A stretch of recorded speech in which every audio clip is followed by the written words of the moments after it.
Good morning, dear students. So last class we were discussed that pramana, the definition of pramana, we have understood what is pramana. പ്രമാണ എന്താണെന്നുള്ളത് last class നമ്മൾ പഠിച്ചിരുന്നു. പ്രമാണത്തിൻ്റെ എന്താ പറയുക definition, പ്രമാണത്തിൻ്റെ ഒരു എന്താ പറയുക ആ കൺസെപ്റ്റ് എന്താണെന്നുള്ളത് നമ്മൾ പഠിച്ചു. നിങ്ങൾക്ക് എല്ലാവർക്കും നമ്മൾ അത് അടുത്ത ക്ലാസ്സിൽ നമ്മൾ ഡിസ്കസ് ചെയ്തിരുന്ന ക്ലാസ്സിൽ വെച്ചിട്ട്. സോ നിങ്ങൾക്ക് എല്ലാവർക്കും അത് മനസ്സിലായിട്ടുണ്ട്. നിങ്ങൾ അതിൻ്റെ ഇൻ്റർപ്രിട്ടേഷനൊക്കെ നന്നായിട്ട് പറഞ്ഞിട്ടുണ്ട്.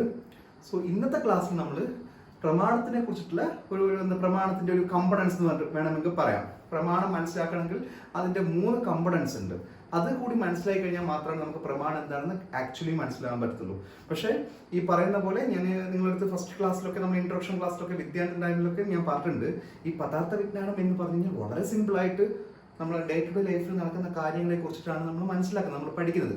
പക്ഷേ അതിനെ ടെക്നിക്കലായിട്ട് പഠിക്കുന്ന സമയത്ത് നമ്മൾ വിചാരിക്കും, അയ്യോ ഇതെന്താണ്, ഇത് വലിയ ടഫാണെന്നോ, ഇതെന്താണ് ഇങ്ങനെയൊക്കെ ചിന്തിക്കുന്നത്. വേറിട്ട ചിന്തകളിലേക്ക് കൂടിയാണ് പദാർത്ഥ വിജ്ഞാനം നമ്മൾ ചിന്തിക്കേണ്ടത്. നമ്മളിപ്പോൾ രാവിലെ എഴുന്നേൽക്കുന്നു, നമ്മളെന്താ പറയുന്നു, നമ്മൾ നേരെ പോയി അല്ലെ നമ്മൾ നേരെ പോയി കോഫി കുടിക്കുന്നു. എന്തിനാണ് കോഫി കുടിക്കുന്നത്? അതിൻ്റെ ഒരു ടെക്നിക്കൽ ടേം ആയിട്ടുള്ള അല്ലെങ്കിൽ അതിൻ്റെ ഒരു ഡെഫിനേഷൻ പറയുന്നു. അല്ലെങ്കിൽ നമ്മൾ നേരെ എഴുന്നേറ്റ് ബ്രഷ് ചെയ്യുന്നു. എന്തിനാണ് ബ്രഷ് ചെയ്യുന്നത്? അല്ലെങ്കിൽ നമ്മൾ നേരെ എന്താ പറയുക, നമ്മൾ ഫ്രഷ് ആയതിനു ശേഷം നമ്മൾ എന്താ നല്ല ഡ്രസ്സ് എടുത്തിരുന്നു, മീൻസ് വാഷ് ചെയ്ത ഡ്രസ്സ് എടുത്തിരുന്നു. ഇതൊക്കെ ഡേ ടു ഡേ ലൈഫിൽ നടക്കുന്ന കാര്യങ്ങളാണ്. എന്തിനാണ് ഇതൊക്കെ ചെയ്യുന്നത്? അതിൻ്റെ സയൻറ്റിഫിക് റീസൺസ് അങ്ങനെയൊക്കെയാണ് ഈ പറഞ്ഞിരിക്കുന്ന പോലെ, അല്ല അതിൻ്റെയൊക്കെ സയൻറ്റിഫിക് റീസൺസ് പറഞ്ഞ പോലെയാണ് പദാർത്ഥ വിജ്ഞാനത്തിൽ പറഞ്ഞിരിക്കുന്നത്. നമ്മൾ ഡേ ടു ഡേ ലൈഫിൽ കാണുന്ന, നമ്മൾ അറിഞ്ഞോ അറിയാതെ ചെയ്യുന്ന കാര്യങ്ങളെ ടെക്നിക്കലായിട്ട് അല്ലെങ്കിൽ സയൻറ്റിഫിക് ആയിട്ട് എക്സ്പ്ലെയിൻ ചെയ്തിരിക്കുകയാണ് പദാർത്ഥ വിജ്ഞാനത്തിൽ. സോ പ്രമാണം എന്ന് പറഞ്ഞാൽ instrument through which we are getting knowledge. ഒരു ഇൻസ്ട്രുമെന്റ്, ഒരു ഉപകരണം അല്ലെങ്കിൽ ഒരു മെത്തേഡ്, ഒരു പ്രോസസ്സാണ് നോളജിനെ കിട്ടാൻ വേണ്ടിയിട്ട്. നമ്മൾ daily we are getting knowledge each and every time, whenever we are opening our eyes, whenever we are hearing a song, നമ്മളൊരു പുതിയ സോങ് കേൾക്കുകയാണ്. സോ നമുക്കൊരു ഇൻഫർമേഷനാണ് കിട്ടുന്നത്. ദാറ്റ് ഈ സോങ് ഈ ഫിലിമിലാണ്, ഈ സോങ് പാടിയിരിക്കുന്നത് ഈ ഒരു സിംഗറാണ്, ഈ ഒരു സോങ് കമ്പോസ് ചെയ്തിരിക്കുന്നത് ഈ മ്യൂസിക് ഡയറക്ടറാണ്. അല്ലെങ്കിൽ നമ്മളൊരു സാധനം കാണുമ്പോൾ, നമ്മൾ രാവിലെ എഴുന്നേറ്റതിന് ശേഷം നമ്മൾ എന്താ പറയുക പുറത്ത് നമ്മൾ സിറ്റ് ഔട്ട് പോയിട്ട് ഇരിക്കുന്ന സമയത്ത് we are seeing a bird. ഒരു ബേർഡിന്റെ കളർ, ഈ ബേർഡ് ഇങ്ങനെയാണോ, ആ ബേർഡിന്റെ എന്താ പറയുക സൗണ്ട് ഇങ്ങനെയാണോ, ബേർഡിന് എത്ര ലെഗ്സ് ഉണ്ട്, ബേർഡ് ഏത് മെത്തേഡിലാണ് പറക്കുന്നത്. So everything whatever we are seeing, whatever we are hearing, that everything is like a knowledge only. പക്ഷേ ഇത് നമുക്ക് നോളജ് ആണ് നമ്മൾ മനസ്സിലാക്കുന്നത്. Because we are day to life we are experience all these things. This same thing we are explaining in a technical or scientific way in the പദാർത്ഥ വിജ്ഞാന. So അത് കേൾക്കുന്ന സമയത്ത് നമുക്ക് തോന്നും, അയ്യോ ഇതൊക്കെ ഇങ്ങനെ വളരെ എന്താണ് ഇങ്ങനെയൊക്കെ പറഞ്ഞിരിക്കുന്നത്. സംഭവം നമ്മുടെ ഡേ ടു ഡേ ലൈഫിൽ കാണുന്ന കാര്യങ്ങളെ കുറിച്ച് മാത്രമാണ് പദാർത്ഥ വിജ്ഞാനത്തിൽ പറഞ്ഞിരിക്കുന്നത്. സോ പ്രമാണത്തിന് 3 കോമ്പണൻസ് ഉണ്ട്. ആ 3 കോമ്പണൻസ് കേൾക്കുമ്പോൾ നമ്മൾ വിചാരിക്കും, അയ്യോ ഇതെന്താണ് ഇങ്ങനെയെന്ന്. എല്ലാം അങ്ങോട്ടും ഇങ്ങോട്ടും ഇന്റർ കണക്ട് ചെയ്തിരിക്കുന്ന സാധനങ്ങളാണ്. പക്ഷെ നമ്മളത് പഠിക്കുന്നു. കാരണം ഇന്നത്തെ കാലഘട്ടം പോലെയല്ല, ഇത് ഉണ്ടായ കാലഘട്ടം, നമുക്ക് ഇന്ത്യൻ ഫിലോസഫി ഉണ്ടായ ടൈം നമ്മൾ ആലോചിക്കണം. അന്ന് അവർ ഇത് എഴുതുന്ന സമയത്ത് അല്ലെങ്കിൽ ഇതിനെക്കുറിച്ച് ചിന്തിക്കുന്ന സമയത്ത് ആർക്കും പിന്നെ ഫ്യൂച്ചറിൽ ഒരു ഡൗട്ട് ഉണ്ടാകാൻ പാടില്ല. അതുകൊണ്ടാണ് അവർ ഡിസെക്ഷൻ ചെയ്യുന്ന പോലെ, അല്ലെങ്കിൽ നമ്മൾ ഹ്യൂമൻ ബോഡി നമ്മൾ ഡിസെക്ട് ചെയ്ത് നമ്മൾ എല്ലാം നമ്മൾ എക്സാമിൻ ചെയ്തില്ലേ, അതുപോലെയാണ് നോളജിനെ, സയൻസിനെ അവർ ഡിസെക്ട് ചെയ്തിട്ട് അവർ അതിൻ്റെ എല്ലാ മീനിങ്സിലും ഇന്നർ കോറിലും അവർ എത്തിയിരിക്കുന്നത്. സോ പ്രമാണം എന്ന് പറയുന്ന സാധനം 3 കോമ്പണൻസ് ഉണ്ട്.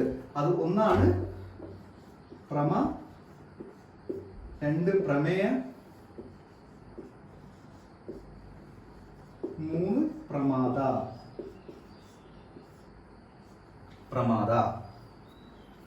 സോ ഈ 3 സാധനങ്ങളാണ് കോമ്പണൻസ് ആയിട്ടുള്ളത്. പ്രമ, പ്രമേയ ആൻഡ് പ്രമാദ. പ്രമ, പ്രമേയ, പ്രമാദ. ഇതിനകത്ത് പ്രമ എന്ന് പറയുന്ന സംഭവം ഫസ്റ്റ് പ്രമ ആണ്. അത് നമ്മൾ ഓൾറെഡി നമ്മൾ ലാസ്റ്റ് ക്ലാസ്സിൽ പ്രമ എന്താണെന്ന് നിങ്ങൾ പഠിച്ചിട്ടുണ്ട്. ഞാൻ നിങ്ങൾക്ക് പ്രമേയത്തിന്റെ ഡെഫിനിഷൻ പറയുന്ന സമയത്ത് പ്രമ എന്താണെന്ന് നിങ്ങൾക്ക് പഠിപ്പിച്ചിട്ടുണ്ട്. ഒരു ശ്ലോകം പറഞ്ഞു ഞാൻ പഠിച്ചിട്ടുണ്ട്. പ്രമാണത്തിന്റെ ശ്ലോകം പഠിക്കുന്ന സമയത്ത് ഞാൻ പഠിപ്പിച്ചിട്ടുണ്ട്, യഥാർത്ഥ അനുഭവ പ്രമ തത്സാധനിച്ച പ്രമാണം. ഇങ്ങനൊരു ശ്ലോകം ഞാൻ കഴിഞ്ഞ ക്ലാസ്സിൽ പഠിപ്പിച്ചിട്ടുണ്ട്. നിങ്ങൾ പഠിച്ചും കാണുന്നത്. സോ എന്താണ് പ്രമ? യഥാർത്ഥ അനുഭവ പ്രമ.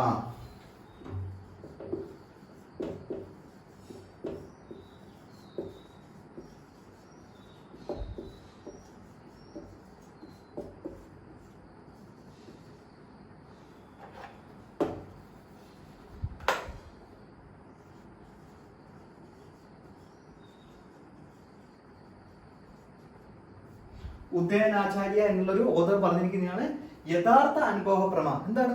റിയൽ നോളജ് ആണ്. യഥാർത്ഥ മീൻസ് റിയൽ, അനുഭവം മീൻസ് എക്സ്പീരിയൻസ്. അതാണ് പ്രമം, മീൻസ് റിയൽ എക്സ്പീരിയൻസ് അല്ലെ റിയൽ നോളജ് ആണ് പ്രമ. നമ്മൾ ഈ പെണ്ണിനെ കണ്ടിട്ട് ഇത് പെണ്ണാണെന്ന് മനസ്സിലാക്കുന്നു നമ്മൾ. അല്ലെങ്കിൽ നിങ്ങൾ ഇങ്ങനെ നടന്നു പോകുന്ന സമയത്ത് ഒരു എന്താ പറയുക ഭയങ്കര തിളക്കമുള്ള സാധനം റോഡ് സൈഡിൽ വീണെടുക്കുന്നു. അപ്പൊ നിങ്ങൾ ചിലപ്പോൾ ഗോൾഡ് ആയിരിക്കും, നിങ്ങൾ ഗോൾഡ് ആണെന്ന് മനസ്സിലാക്കുന്നു. അല്ലെങ്കിൽ ഒരു റോപ്പ്, നമുക്കറിയാം ഇന്നത്തെ ഇതുപോലുള്ള റോപ്പ്, ഇതുപോലെയുള്ള ഈ യെല്ലോ കളറുള്ള റോപ്പ് നിങ്ങൾക്കറിയാം, നമ്മൾ ഡ്രസ്സൊക്കെ വാഷ് ചെയ്തിട്ട് ഉണങ്ങാൻ വേണ്ടി ഇടുന്ന റോപ്പ്. അത് പെട്ടെന്ന് കണ്ടാൽ നമ്മൾ ചിലപ്പോൾ മേ ബി നമ്മൾ തിങ്ക് ചെയ്യും അതൊരു പാമ്പാണെന്നൊക്കെ വിചാരിക്കും പെട്ടെന്ന് അവിടെ കണ്ടു കഴിഞ്ഞാൽ. അത് റിയൽ നോളജ് അല്ല. നമ്മൾ കണ്ടതിന് ശേഷം ദിസ് ഈസ് എ റോപ്പ്, അല്ലെങ്കിൽ ഒരു പാമ്പിനെ കണ്ടതിന് ശേഷം നമ്മൾ ഒരിക്കലും റോപ്പ് എന്ന് മനസ്സിലാവുക, ദിസ് ഈസ് എ സ്നേക്ക്. അങ്ങനെ യഥാർത്ഥ അനുഭവ റിയൽ നോളജിനെയാണ് നമ്മൾ പ്രമ എന്ന് പറയുന്നത്. യഥാർത്ഥ അനുഭവ പ്രമ. ഇതിന് വേറൊരു ഡെഫിനിഷൻ കൂടി തർക്കസംഗ്രഹം. നമുക്ക് വേറൊരു ഡെഫിനിഷൻ കൂടി തർക്കസംഗ്രഹം പറയുന്നുണ്ട്. നിങ്ങളെ അഷ്ടാംഗ ഹൃദയം ഓൾറെഡി ഇപ്പൊ നിഷമയുടെ മിനിറ്റ്സർ എടുക്കുന്നുണ്ട്. നമ്മുടെ ബേസിക് ആയിട്ട് ടെക്സ്റ്റാണ് അഷ്ടാംഗ ഹൃദയം. ചരക സംഹിത ഞാൻ തന്നെ നിങ്ങൾക്ക് അതിന്റെ ഇൻട്രൊഡക്ഷൻ പറയുന്നു, സുശ്രു സംഹിത ഞാൻ പറയുന്നു. അതുപോലെ ഇന്ത്യൻ ഫിലോസഫിയിൽ നമ്മൾ പഠിക്കുന്ന സമയത്ത് പദാർത്ഥത്തിൽ നമ്മുടെ ബേസിക് ആയിട്ടുള്ള ടെക്സ്റ്റാണ് തർക്കസംഗ്രഹ. തർക്കസംഗ്രഹ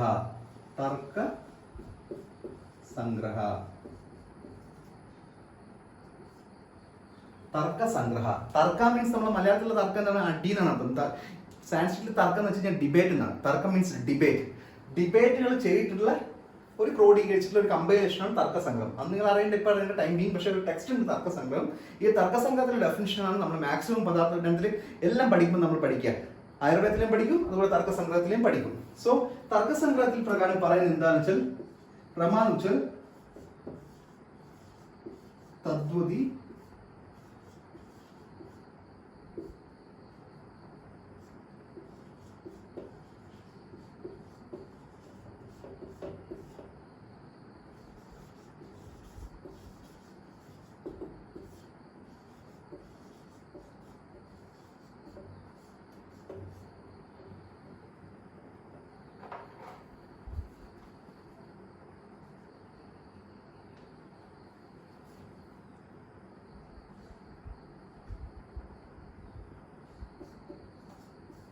ഇവിടെ ടി എസ് എന്ന് വെച്ചാൽ തർക്കസംഗ്രഹ. തദ്വതി ദ വ പകുതി തദ്വതി തത് പ്രകാരകോ തദ്വതി തത് പ്രകാരകോ തത് വ പകുതി ദ പകുതി വ പകുതി തദ്വതി തത് തത് എന്ന് വെച്ച് കഴിഞ്ഞാൽ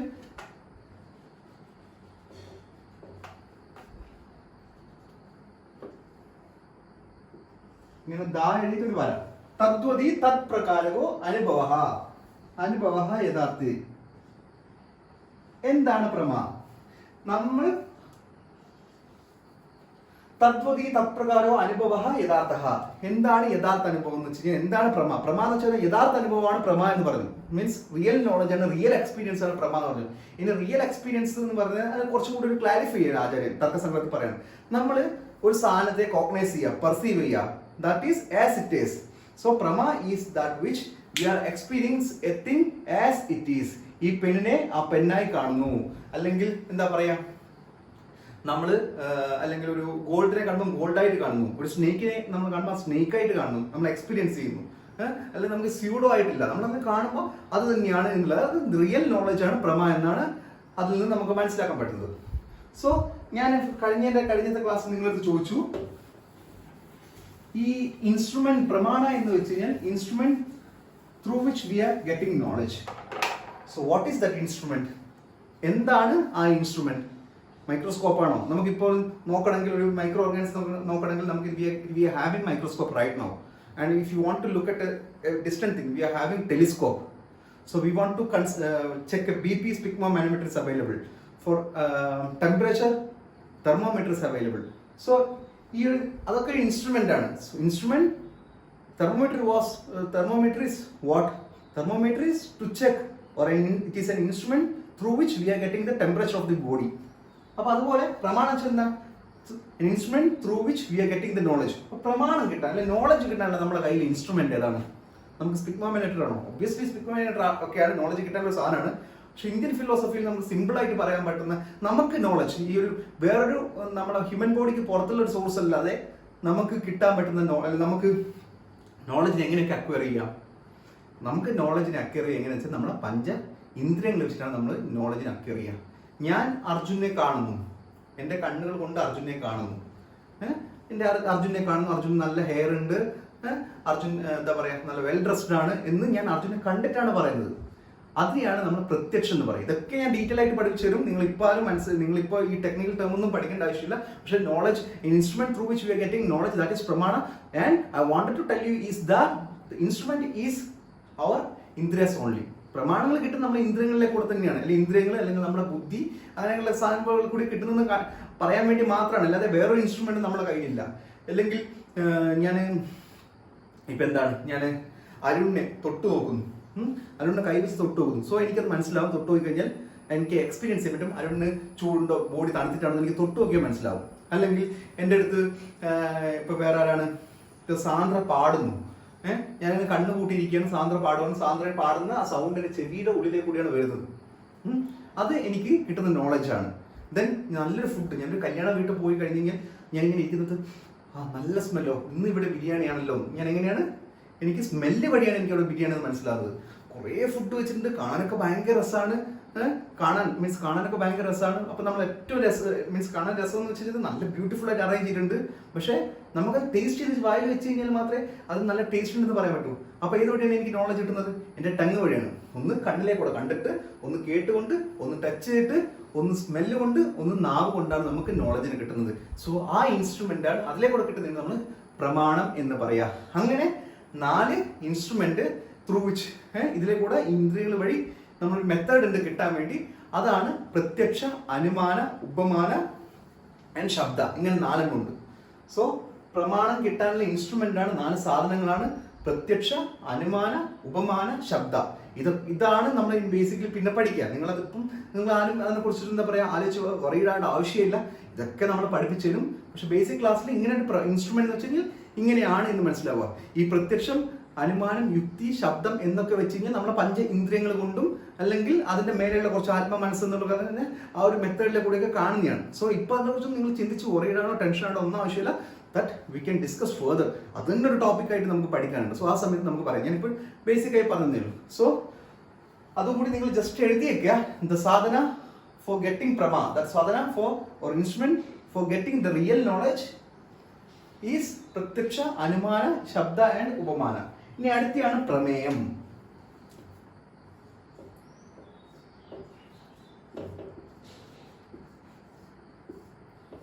ഇത് നമ്മുടെ മലയാളത്തിലൊക്കെ കേൾക്കുന്ന പേരല്ലേ പ്രമേയം എന്ന് പറഞ്ഞിട്ട്. നമ്മൾ ഒരുപാട് കേട്ടിട്ടുണ്ട്. നിങ്ങൾ ന്യൂസ് പേപ്പറും അല്ലെങ്കിൽ ന്യൂസിലൊക്കെ എപ്പോഴും ഇന്ന് പ്രതിപക്ഷ നേതാവ് ഒരു പ്രമേയം അവതരിപ്പിച്ചു, അല്ലെങ്കിൽ ഇന്നൊരു എന്താ പറയാ, ഇന്നൊരു ഭരണപക്ഷ MLA നിയമസഭയിൽ ഒരു പ്രമേയം അവതരിപ്പിച്ചു. അല്ലെങ്കിൽ നമുക്കറിയാം നമ്മളിപ്പോ തന്നെ ലക്ഷദ്വീപിന്റെ വിഷയമൊക്കെ വരുന്ന സമയത്ത് നമുക്കിപ്പം നിയമസഭയിൽ പ്രമേയം അവതരിപ്പിക്കണം. അങ്ങനെ പ്രമേയം എന്നുള്ളൊരു വേർഡ് നിങ്ങൾ കേട്ടിട്ടുണ്ട്. അപ്പോൾ പ്രമേയം എന്തായിരിക്കും? പ്രമേയത്തിന് ഒരു ഡെഫിനിഷൻ ഉണ്ട്, അത് നമുക്ക് നോക്കാം. അല്ലെങ്കിൽ അതിന്റെ പ്രമേയം എന്ന് വെച്ച് കഴിഞ്ഞാൽ നമുക്ക്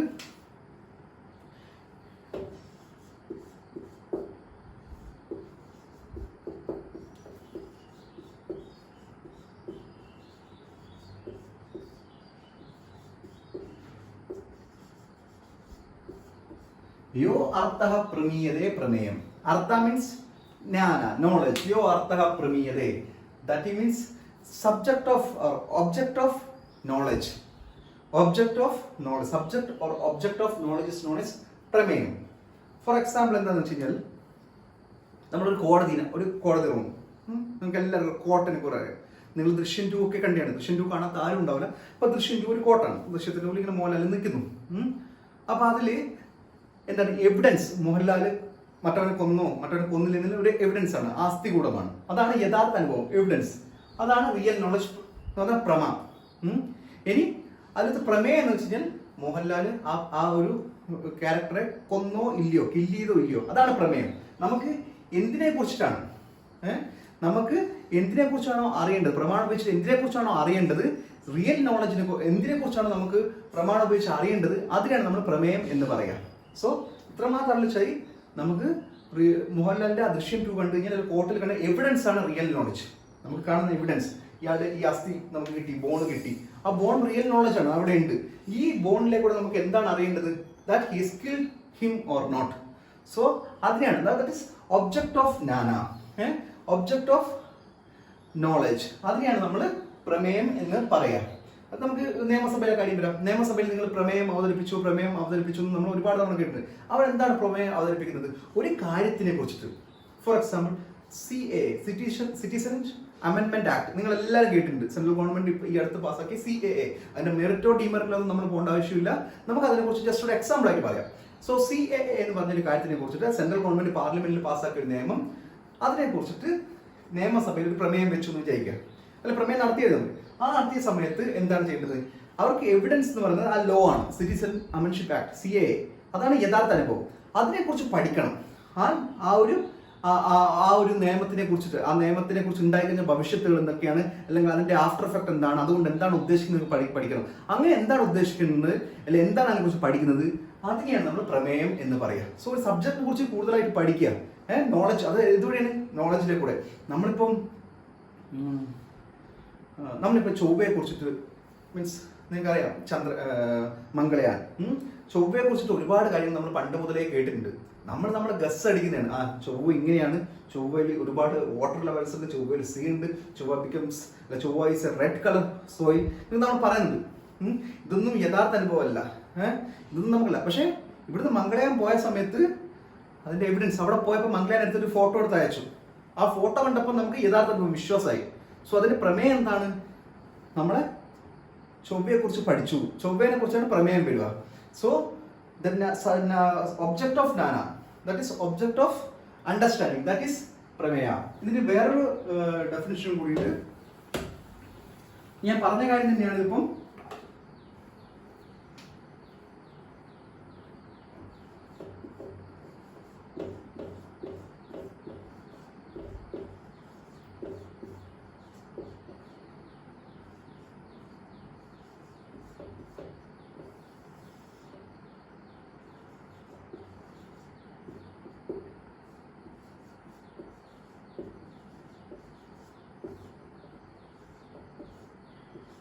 ഈ ആ എന്നുള്ളതിന് ഇങ്ങനെയും നമ്മൾ എഴുതും, അല്ലെങ്കിൽ കൂട്ടി എഴുതുന്ന സമയത്ത് ഇങ്ങനെ എഴുതും എന്നുള്ളത്. നേരത്തെ പറയാൻ മറന്നുപോയി. യോ അർത്ഥ എന്ന് ഞാൻ എഴുതിയപ്പോൾ അർത്ഥക്ക് വരെ ഇങ്ങനെ എന്നുള്ളൊരു ഇതാണ് ഇട്ടത്. സോ ഇതിൽ പ്രമാണന അധികന്തവ്യോ അർത്ഥ പ്രമേയം, the വിഷയ through which we are, the വിഷയ which is understood through പ്രമാണ. പ്രമാണേന അധികന്തവ്യോ, പ്രമാണേന സ്പ്ലിറ്റ് ചെയ്യണേ ഇവിടെ, അധികന്തവ്യോ അർത്ഥ പ്രമേയം. പ്രമാണേന അധികന്തവ്യോ അർത്ഥ പ്രമേയം. അർത്ഥ മീൻസ് നോളജ്, അല്ലെങ്കിൽ അർത്ഥ മീൻസ് മീനിങ്, അണ്ടർസ്റ്റാൻഡിങ്, എവരിതിങ്. അർത്ഥ പ്രമേയം. എന്താണ് പ്രമേയം? എന്താണ് പ്രമേയം എന്ന് വെച്ചാൽ പ്രമാണത് the വിഷയ through which, or the വിഷയ which is understood through പ്രമാണ. the വിഷയ, ഒരു കാര്യത്തിൽ നമ്മൾ പ്രമാണത്തിലൂടെ മനസ്സിലാക്കുന്ന എന്തിനാണോ അതിനെയാണ് നമ്മൾ പ്രമേയം എന്ന് പറയുക. സോ ഈ പെണ്ണിനെ കുറിച്ചിട്ട് നമുക്ക് മനസ്സിലാക്കണം. കണ്ണ് വെച്ചിട്ട് നോക്കിയിട്ട് പെണ്ണിനെ കുറിച്ച് മനസ്സിലാക്കുന്നു. പെണ്ണ് വെളുത്തിട്ടാണ്, കറുത്തിട്ടാണ്, നീണ്ടിട്ടാണ്, സിലിണ്ടറിക്കലാണെന്നുള്ളത് നമ്മളെ യഥാർത്ഥ അനുഭവം, അത് ഈ പെണ്ണിനെ കുറിച്ചിട്ടാണ് നമ്മൾ പറയുന്നത്. പെണ്ണാണ്, ഈ പെണ്ണിലാണ് ആ നോളജ് ഉള്ളത്. ഇതിനാണ് പ്രമേയം എന്ന് പറയാം. സോ ഒരിക്കൽ കൂടി നിങ്ങൾ ശ്രദ്ധിക്കുക, നമ്മൾ ഈ പെണ്ണിനെ നോക്കുന്നു, പെണ്ണ് വൈറ്റ് ആണ്, പെണ്ണ് ടോപ്പ് ബ്ലാക്ക് ആണ്, വൈറ്റ് കളർ ഇവിടെ സിലിണ്ടറിക്കലാണ്. ഇത് പെണ്ണിനെ കുറിച്ച് നമ്മൾ കണ്ണ് വഴി അല്ലെങ്കിൽ നമ്മുടെ ഇന്ദ്രിയം വഴി നമ്മൾ നോക്കുന്നു. സോ ഈ കാണുന്ന വെളുത്ത, കറുത്ത, സിലിണ്ടറിക്കൽ എന്ന് പറയുന്നത് നമ്മളെ യഥാർത്ഥ അനുഭവം. എന്തിനെ കുറിച്ചാണ് നമ്മൾ പറയുന്നത്? ഈ പെണ്ണിനെ കുറിച്ച്. അതാണ് പ്രമേയം. പ്രമാണേന അധികന്തവ്യോ അർത്ഥ പ്രമേയം. ദാറ്റ് മീൻസ് the വിഷയ which is the വിഷയ or the subject which is understood through പ്രമാണ. പ്രമാണം വഴി നമുക്ക് മനസ്സിലാക്കാൻ പറ്റുന്ന കാര്യം എന്താണോ അതിനെയാണ് പ്രമേയം എന്ന് പറയാ.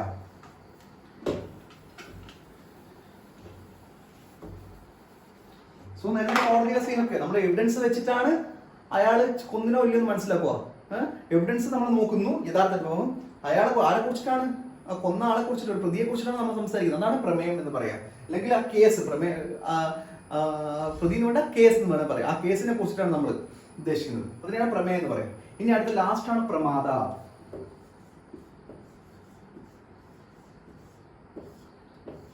പ്രമാദ മീൻസ്, അതിന് ശ്ലോക ഡെഫിനേഷൻ ഒന്നുമില്ല, വേണമെങ്കിൽ ആത്മവാൻ പുരുഷ എന്നൊക്കെ പറയാം. പക്ഷെ പ്രമാദ എന്ന് വെച്ച് കഴിഞ്ഞാൽ who is perceiving the knowledge, the person who is getting the knowledge. Pramada means the person who is getting the knowledge, or person who is perceiving the knowledge. അതായിരിക്കും ഹ്യൂമൻ ബോഡി തന്നെ, ഹ്യൂമൻസ് തന്നെ. നമ്മൾ real knowledge നമ്മൾ ഇന്ദ്രിയങ്ങൾ വഴി നോക്കുന്നു. അങ്ങനെ ആരാണോ നോളജിനെ പെർസീവ് ചെയ്യുന്നത്, ആൻഡ് ആരാണോ നോളജിനെ കിട്ടുന്നത്, those who are getting the knowledge, or those who are understanding the knowledge, or those who are perceiving the knowledge, who is known as പ്രമാദ. ആരാണോ നോളജ് കിട്ടുന്നത് അയാളാണ് പ്രമാദ എന്ന് പറയാം. അപ്പൊ നോളജ് കിട്ടണമെങ്കിൽ നമ്മൾ പ്രത്യക്ഷം എന്ന് പറഞ്ഞിട്ട് അടുത്ത് ഞാൻ പഠിപ്പിക്കുന്ന സമയത്ത് പറയാം, ഇന്ത്യൻ ഫിലോസഫിക്കലിൽ നമുക്ക് നോളജ് കിട്ടുന്നതിന് ഒരു പ്രോസസ്സ് ഉണ്ട്. നമ്മൾ കാണുന്നു, ഇന്ദ്രിയങ്ങൾ കൊണ്ട് കാണുന്നു. ഞാൻ ഈ പെണ്ണ് എന്ന് പറയുന്ന സാധനം എക്സ് ഞാൻ കണ്ണുകൾ കൊണ്ട് കണ്ടു. ആ കണ്ണുകൾ കൊണ്ട് കണ്ട സാധനം ബുദ്ധിയിലേക്ക് പോയി, ബുദ്ധിയിൽ നിന്ന് മനസ്സിലേക്ക് പോയി, മനസ്സിൽ നിന്ന് ആത്മയിലേക്ക് പോയി. ലാസ്റ്റ് ആത്മയിൽ എത്തിക്കഴിഞ്ഞാൽ മാത്രമാണ് നമുക്ക് നോളജ് ഒക്കർ ചെയ്യാൻ പറ്റുന്നത്. പക്ഷേ ഈ സാധനം നമുക്ക് മനസ്സിലാക്കാൻ പറ്റുന്നില്ല. നമ്മൾ ഒരു സാധനത്തിൽ കാണുന്ന സമയത്ത് ഇത് മനസ്സിലേക്ക് ആത്മയിലേക്ക് പോകുന്നുണ്ടെന്ന് നമുക്ക് നമ്മൾ ആലോചിക്കുന്നില്ല. ഞാൻ സിമ്പിളായിട്ട് എക്സാമ്പിൾ പറയാം. ഇപ്പം നിങ്ങൾ കുറച്ച് എന്താ പറയുക, നിങ്ങൾ വേറെ കാർഡുകാർ ചിന്തിക്കേണ്ട ആവശ്യമില്ല. നമുക്ക് അതൊക്കെ പഠിക്കുന്ന സമയത്ത് നമുക്കത് പഠിക്കാം. ഞാൻ സിമ്പിളായിട്ട് ഒരു കാര്യം പറയാം. ഞാനിപ്പോൾ ക്ലാസ് എടുത്തുകൊണ്ടിരിക്കുന്നു, ക്ലാസ്സിൽ വെച്ചിട്ട്. അപ്പോൾ അലീന ഇങ്ങനെ ഇരിക്കുകയാണ്. അലീനയുടെ മനസ്സ് അമേരിക്കയിൽ പോയി. അപ്പം ഞാൻ എടുക്കുന്ന സാധനം അലീനക്ക് മനസ്സിലാവുമോ? അലീനക്ക് ഞാൻ പറഞ്ഞ കാര്യങ്ങൾ മനസ്സിലാവും. കാരണം എന്താ, Aleena is not physically she is present in the class and she is mentally she is not there. She went to America. എന്താണ് അപ്പം നോളജ്? അപ്പം നമുക്ക് മനസ്സിലായില്ലേ, ഇങ്ങനെയാണ് നോളജ് കിട്ടുന്നത്. നമുക്കൊരു മോഡേൺ സിസ്റ്റത്തിലൊന്നും ഇങ്ങനെ ആത്മാവ് മനസ്സിലുള്ള കൺസെപ്റ്റ് ഒന്നും ഇല്ല. സോ മനസ്സ് should be there in the whatever you are doing. There should be manas, present of manas. Then only you are getting knowledge. Then only you will get a concentration. So ഇതിനെ കുറിച്ച് പറയാം. So pramada means the person who is getting the knowledge. അപ്പോൾ പേഴ്സണിന് knowledge കിട്ടണമെങ്കിൽ ഈ ആത്മാവ് ഉണ്ടാകണം. ആത്മാവില്ലെങ്കിൽ ശരീരത്തിൽ ജീവനില്ല എന്ന് കൂടി ഒരു അർത്ഥമുണ്ട്. ഈ ആത്മാവായിട്ട് കണക്ട് ചെയ്തിരിക്കണം. അതിൽ ഇന്ത്യൻ ഫിലോസഫിക്കലിൽ നോളജ് കിട്ടുന്ന ഒരു പ്രോസസ്സ് ഉണ്ട്. ഇന്ദ്രിയ മനസ്സ് ആത്മാ, ബുദ്ധി മനസ്സ് ആത്മാ എന്ന് പറഞ്ഞിട്ടുണ്ട്. അതൊക്കെ നമുക്ക് പ്രത്യക്ഷം പഠിക്കുന്നതിന് പഠിക്കാം. But for the time being പ്രമാദ means the person who is getting the knowledge. അത്ര മാത്രം അറിഞ്ഞാൽ മതി. So this is regarding the today's class. We can discuss further or doubts in the classes. So next class നമ്മൾ ഈ സാധനങ്ങൾ തമ്മിലെ പ്രമാണം means the instrument through which we are getting knowledge. ആ ഇൻസ്ട്രുമെന്റിനെ കുറിച്ച് ഞാൻ പറഞ്ഞു, ഇങ്ങനെ 4 ഇൻസ്ട്രുമെന്റ്സ് ഉണ്ട്. മെയിൻലി ഒരു സാധനം ഉണ്ട്, അതാണ് പ്രത്യക്ഷം കാണുന്നത്, അല്ലെങ്കിൽ പ്രത്യക്ഷ അനുമാന ഇൻഫറൻസ്. പിന്നെ ശബ്ദം മീൻസ് കേൾക്കുന്നത്, അല്ലെങ്കിൽ മറ്റുള്ളവർ പറഞ്ഞിരിക്കുന്ന കാര്യങ്ങൾ. പിന്നെ ഉള്ളതെന്ന് വെച്ചാൽ ഉപമാനം, നമ്മൾ കമ്പയർ ചെയ്യുന്നത്, അല്ലെങ്കിൽ എന്താ പറയുക. സോ അങ്ങനെ അത് നിങ്ങൾക്ക് ഡീറ്റെയിൽ ആയിട്ട് ചെയ്യാം. അങ്ങനെ ഒരു ഇൻസ്ട്രുമെന്റ്സ് ഉണ്ടെന്ന് നിങ്ങൾക്ക് ഈ ക്ലാസ്സിൽ മനസ്സിലായല്ലോ. ഏതാണ് ഇൻസ്ട്രുമെന്റ്സ്, എങ്ങനെയാണ് നമുക്ക് നോളജ് കിട്ടുന്ന ഇൻസ്ട്രുമെന്റ്സ്. അത് ഓരോ ഓതർ പ്രകാരം, ഫോർ എക്സാമ്പിൾ നിങ്ങൾക്ക് ഇപ്പം അറിയുന്ന ഓതേഴ്സ് എന്ന് വെച്ച് കഴിഞ്ഞാൽ നിങ്ങൾക്ക് അഷ്ടാംഗൃതം, വാഗ്ഭടനെ അറിയാം, ചരകനെ അറിയാം, സുശ്രുവനെ അറിയാം. നിങ്ങൾ 3 പേരായിരിക്കും for the time being you are only knowing. So ഇവർ 3 പേരും 3 കാലഘട്ടത്തിൽ ജീവിച്ചിരിക്കുന്നയാളാണ്. 3 സ്കൂൾസ് ഓഫ് തോട്ടിലുള്ള ആൾക്കാരാണ്. സോ അങ്ങനെ എന്ന് വെച്ച് കഴിഞ്ഞാൽ നമുക്ക് Mammukka fan, Laletta fan, Prithviraj fans ഉണ്ട്. മമ്മൂക്ക ഫാൻസിലെ ആൾക്കാർ മമ്മൂക്കയെ മാത്രമേ വിശ്വസിക്കൂ. മമ്മൂക്കയാണ് ബെസ്റ്റ് ആക്ടർ എന്നാണ് അവർ പറയാം. ലാലേട്ട ഫാൻസിൽ പറയും he only acted well. Prithviraj fans ആണെങ്കിൽ പറയും പൃഥ്വിരാജാണ് ഏറ്റവും നല്ല നടൻ എന്ന് പറയും. സോ അതുപോലെ അന്നത്തെ കാലത്തിലും ഓരോ schools of thought of schools ഉണ്ട്. ഓരോ ഇന്ത്യൻ ഫിലോസഫിയിൽ ഓരോ തോട്ട്സ് ഉണ്ട്, ഒരു സ്കൂൾസ്. അവരത് മാത്രമേ വിശ്വസിക്കുള്ളൂ. അപ്പൊ അവരിൽ ഈ പറഞ്ഞ അഷ്ടാംഗതനും അല്ലെ വാഗ്ഭടനും സുശ്രുതനും ചരകനും ഒക്കെ പറയുന്നത് ഇതുപോലെ നോളജ്, ഈ പ്രമാണം അവരൊക്കെ അക്സെപ്റ്റ് ചെയ്യുന്നുണ്ട്. അവരെ അക്സെപ്റ്റ് ചെയ്യുന്നത് മീൻസ് ടു ഗെറ്റ് നോളജ്. ഒരു ഇൻസ്ട്രുമെന്റ് ആണ്. പക്ഷെ അവർ ഉപയോഗിക്കുന്ന ടെക്നിക്കുകൾ വ്യത്യാസങ്ങളുണ്ട്. ചില ആൾക്കാർ പ്രത്യക്ഷം അല്ലെങ്കിൽ ശബ്ദം ഉപമാനം എന്ന് പറയും, ചില ആൾക്കാർ പ്രത്യക്ഷം യുക്തി ഉപമാനം എന്ന് പറയും. അടുത്ത ക്ലാസ്സിൽ നമുക്ക് പഠിക്കാം. പക്ഷെ അത് നിങ്ങളിപ്പം അതിനെക്കുറിച്ച് കൂടുതലായിട്ട് വറിയിടാൻ ആവശ്യമില്ല. കുറച്ചുകൂടി അങ്ങോട്ട് എത്തുന്ന സമയത്ത് നിങ്ങൾക്ക് എന്താണ് ആ സംഭവം എന്ന് മനസ്സിലാക്കും. പക്ഷെ നെക്സ്റ്റ് ക്ലാസ് പറയുന്ന സമയത്ത് ഞാൻ according to author how many പ്രമാണാസ് ആർ ദർ എന്ന് എക്സ്പ്ലെയിൻ ചെയ്യും. So that അങ്ങനെ as it is you study right now, and we can discuss further it on the coming classes. Thank you.